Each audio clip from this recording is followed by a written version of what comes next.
I was having your boy Rico from Street Scores coming with the 6th episode of the Washington Football Team 2021 review. And this one may be the final one. We're going to be comparing all key stats and rankings from the 2020 season to the 2021 season. But you do have to keep in mind a few key differences in the seasons. This season, when Taylor Heinicke was starting 2021, we went against the best combined passing defenses out of any team in the NFL. And in 2020, we went against the easiest with all of the non-franchise quarterbacks we had to play and a lot of backups in there, injuries and all kinds of stuff going on. And also by the end of the 2021 season, we did end up having the toughest schedule, period. If you're looking at win percentages for opponents throughout the season, by the end of the season, when all records were set and final, we finished with the toughest strength of schedule in the NFL as well. And it's crazy too, because based off of those win percentages, we're projected to have the easiest schedule in the NFL next season. Literally going from number 1 toughest to number 32. So that's a crazy flip right there. But we're gonna dive into all of the stats again, comparing key stats and rankings from 2020 to 2021 to see whether we improved or got worse in certain areas. It's definitely a big mix of both. But before we dive into that, make sure you subscribe to the channel, hit the bell next to the subscription button so you get a notification immediately. And every time I release an informative and opinionated video just like this one, be on the lookout for my quarterback series. We already started with Kenny Pickett, where I break down every quarterback that we may end up getting in this offseason, whether it be draft, free agency, trade, whatever. I break down their weaknesses and strengths. I give some comps, especially for the draft players, and for free agency and trade players, how much will they cost, how much value would it take to get them as far as picks and players. So we're going to give each quarterback possible an individual episode. I may even get to the point where we start doing like Jameis Winston and the lesser guys. But of course we got to start with like Russell Wilson and Malik Willis, Aaron Rodgers, Deshaun Watson, all of that type of stuff. So be on the lookout for all of that. And without further ado, let's get it.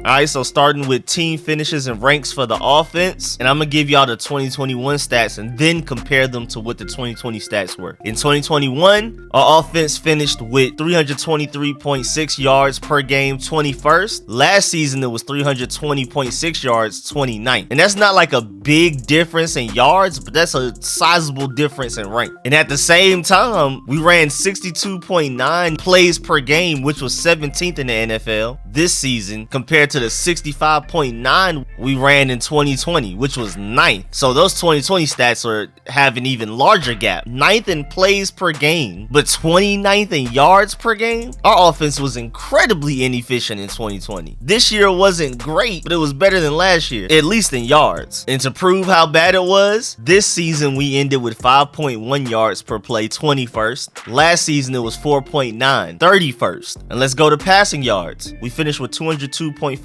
passing yards per game, ranked 22nd in 2021. In 2020, we had 220.8, ranked 25th. We had 6.8 yards per pass attempt in 2021, which was ranked 23rd. We had 6.4 in 2020, ranked 30th. And the completion percentages are almost dead even. We had a 64.73 team completion percentage in 2021, ranked 21st. And we had a 64.34% completion percentage for the team in 2020, which was ranked 21st as well. So we didn't really budge at all in that category. So far in Scott Turner's first 2 years of being an offensive coordinator, we have ranked 21st in team completion percentage every time. And we had an 85.8 team average passer rating this season, which was ranked 22nd. And we had an 80 team average passer rating in 2020, which was ranked 28th. And I mean, that's just natural when Taylor Heinicke, even though he's not great, he's not a franchise quarterback in my opinion, he was better than anything we had last year. So of course the team average passer rating went up. Also 0.9 interceptions thrown per game this season, tied for 21st, whereas we had an entire interception thrown per game in 2020, ranked 27th. We had 0.5 fumbles lost per game this season, tied for 19th, and we had 0.6 fumbles lost per game in 2020, 2020, tied 26th. Then rushing yards wise, we had 121.2 rushing yards per game this past season, which was 11th in the NFL. In 2020, we had 99.8, which was 26th. So if there's one thing on offense that we definitely improved in, was our running game. Went from being ranked 26th in 2020 to being ranked 11th in 2021. And we were even just more efficient, period. We had 4.3 yards per rushing attempt, which was 16th in 2021. We only had 4 in 2020, which was ranked 28th. In points wise, it wasn't a huge improvement, because overall points per game, we had 19 in 2021, which was ranked 23rd. And in 2020, we had 21.1, which was ranked 25th. So we technically scored more points per game in 2020, but we ranked further down. Only by 2 spots, but still, that just shows that overall scoring was just higher in 2020 than it was in 2021 around the entire NFL, which is really interesting. That's why I like to take a look at rankings and not just statistics, because we technically scored more points in 2020, but we were technically worse off as far as ranks in the NFL in that category amongst other NFL teams that current year. Again, a little weird. We scored 0.313 points per play in 2021, ranked 22nd, but in 2020 we scored more than that, 0.32 points per play, which was 26th. More points scored per play, but a worse rank. We scored 2.2 touchdowns per game, which was ranked 21st in 2021. We scored 2.4 touchdowns per game in 2020, ranked 26th. The trend continues. And as far as points scored per quarter, per game, we improved in every quarter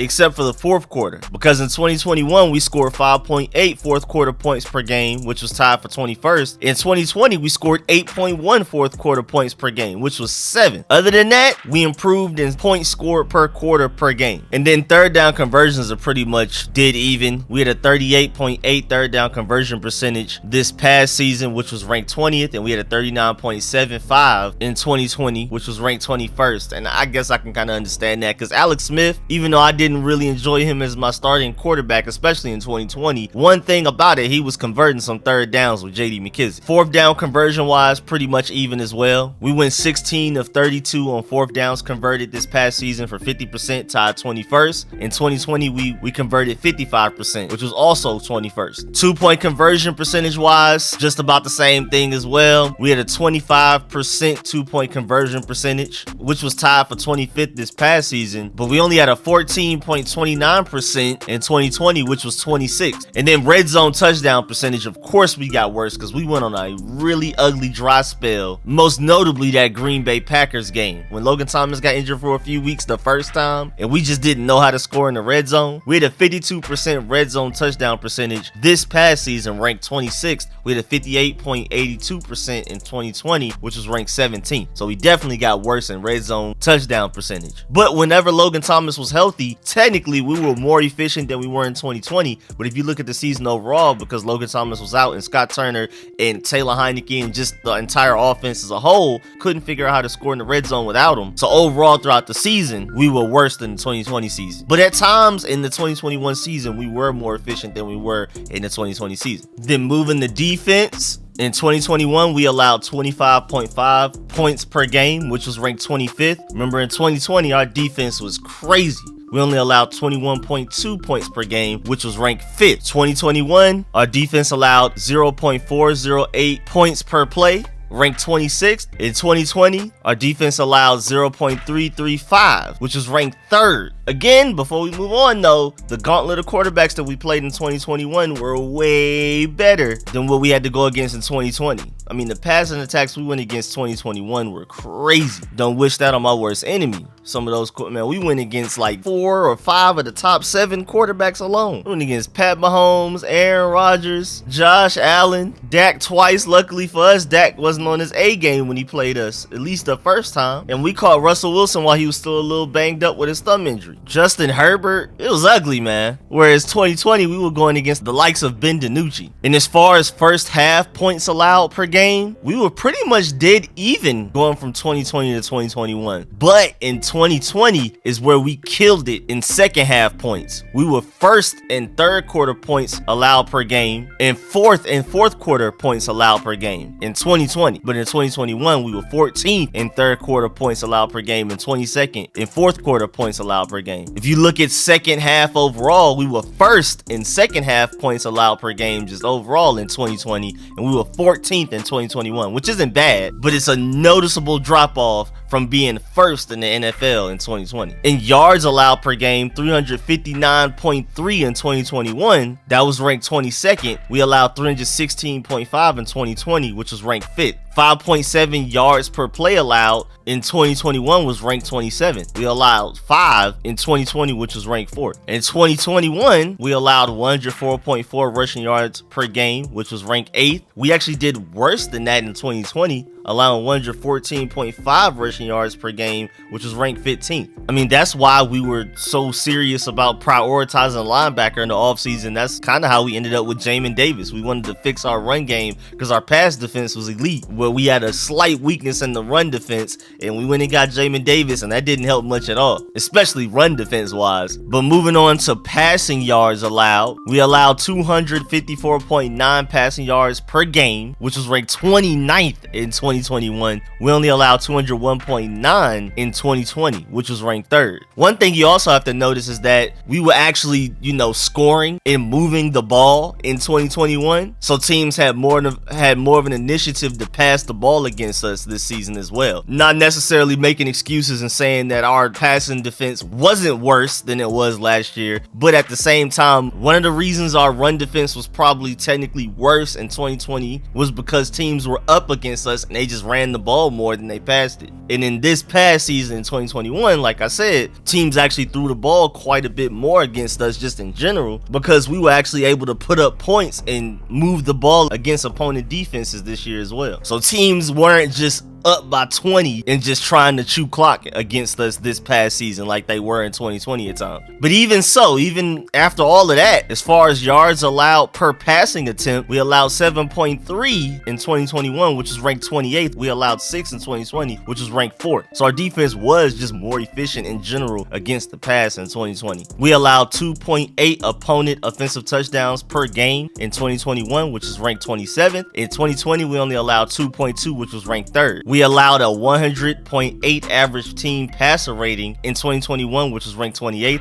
We allowed an 83 in 2020, which was ranked 3rd. And third down conversions, man, we thought it was bad, but we didn't know it was this bad. In 2021, we allowed 48.47 percentage of third downs to be converted, which was ranked 31st in the NFL. In 2020, we only allowed 37.83% of third downs to be converted, which is ranked 7th. And even fourth down conversion wise, we allowed a 60% opponent fourth down conversion percentage this past season, which was ranked 22nd. In 2020, we only allowed 37.5%, which was ranked 2nd. And even red zone wise, we weren't even allowing guys to get to the red zone as often, because in 2021, we allowed 3.5 opponent red zone scoring attempts per game, which was tied for 20th. In 2020, we only allowed 2.8. So teams weren't even getting to the red zone in 2020 as often as they did in 2021. In 2021, we allowed a 59.32 red zone touchdown percentage, which was ranked 18th. We only allowed 50% in 2020, which was ranked 2nd. And then we were pretty much dead even in fumbles recovered. We had 8 in 2021, tied for 11th. We had 7 in 2020, which was tied for 9th. And remember, there was an extra game played this past season, so make sure you also keep that in mind with some of these statistics as far as like the non-efficient ones, the non-per game ones, like with interceptions. We had 11 interceptions this past season, which was tied for 22nd, but we had 16 in 2020 with one less game, tied for 5th. And even ignoring the extra game, if we're talking on a per game basis, we had 1.1 team takeaways per game in 2021, which was tied for 21st. We had 1.4 in 2020, which was tied for 9th. And then as far as total team finishes and ranks, we had a negative 5.8 points per game differential in 2021, which was 25th. And we had a 0.1, which was positive in 2020, which was 14th. We had a -5 turnover differential in 2021, which was ranked 24th. We had a -4 in 2020, ranked 24th, which just goes to show that we've just never been a turnover getting team, a turnover forcing team. So we need to do a better job of not allowing turnovers, not fumbling the ball, not throwing interceptions, and then we also need to do a better job on the defensive side to cause turnovers. And that shows from both 2020 and 2021. And then average time of possession, we actually did better this season than last season. Like I said, we were moving the ball more, so that makes sense. We ran the ball better, all of that. So that makes a lot of sense. I mean, most notably that game-winning drive against the Buccaneers that ended with an Antonio Gibson touchdown on 4th down, I believe. We had a 30-minute, 43-second average time of possession in 2021, which was ranked 11th. And in 2020, we had a 29-minute, 50-second average time of possession, which was ranked 17th. And then penalty-wise, we improved as well. We became a more disciplined team going from 2020 to 2021. We were ranked 5th in penalties per game in 2021. We were ranked 14th in penalties per game in 2020. And even penalty yards specifically, because you may want to break it down and look at how many yards though. Even though we got less penalties, did we still get more yards? But we were 7th in penalty yards per game in 2021, and we were tied for 12th in penalty yards per game in 2020. So some pretty decent improvements there as far as discipline. And then lastly, special teams wise, we were literally dead even in field goals made per game going from 2020 to 2021. In 2021, we had 1.6, which ranked 14th. And in 2020, we had 1.6 as well, which was ranked 15th. Only moved down one spot, same amount. And then of course, our field goal conversion percentage went up, even though only very slightly, because we moved from Dustin Hopkins. Then we had Chris Blewett that took our average way down, and then you had Joey Slye and Brian Johnson who brought it up. So overall it improved. We had an 84.85 field goal conversion percentage in 2021, ranked 18th with 4 kickers, versus the 80%, which was ranked 22nd we had with Dustin Hopkins, just 1 kicker in 2020. And what's also very interesting, and the very last statistic, is that we had 3.7 punt attempts per game in 2021, which was ranked 19th. We had 4.6 punt attempts per game in 2020, which was ranked 4th. So that's a weird statistic right there. But yeah, man, that's all of the very important statistic comparisons going from 2020 to 2021. How do you feel about some of our improvements? How do you feel about the certain areas where we got worse? What do you take from this? Does this help us put into perspective how well Ron Rivera is actually coaching his team and whether we are actually getting better moving forward year to year? I mean, of course, getting a franchise quarterback is going to help with a lot of these statistics. Even defensively, us having the ball more, scoring more points is going to make the job easier for our defense. Time of possession, all of that type of stuff. So I think once we get our franchise quarterback, that's going to help us in a lot of ways. Plus, once we get a lot of guys healthy, this was one of the most injury-riddled seasons I've ever seen. I mean, if you're talking about injury reserve, you're talking about guys missing week to week, if you're talking about COVID-19. So I'm pretty optimistic about our future and how we're going to look in 2022. But these stats don't necessarily back that up. But again, you have to take into account all of the random factors that went into this 2021 season. Again, most notably injuries and inconsistency at the quarterback position, and then having to go through 4 kickers. And even then, we kicked better in 2021 than 2020. So we made a lot out of a little in several situations, but hopefully we just keep moving forward and keep improving. Hopefully a lot of these ranks will be way higher at the end of the 2022 season. Again, we're going from the toughest schedule in the NFL to the easiest in 2022. So I'm assuming a lot of these statistics should be better, but we'll see, man. But yeah, man, definitely get in the comment section. Let me know how you feel about everything. Also, please like this video if you liked it, if you learned anything. I know you learned something, so you gotta leave a like on the way out. And as always, I appreciate all of the support, man. Shouts out to all of my sponsors, especially my Pro Bowl sponsors whose name you see scrolling on the screen right now. Man, I really appreciate y'all. I'll catch y'all later. I'm out.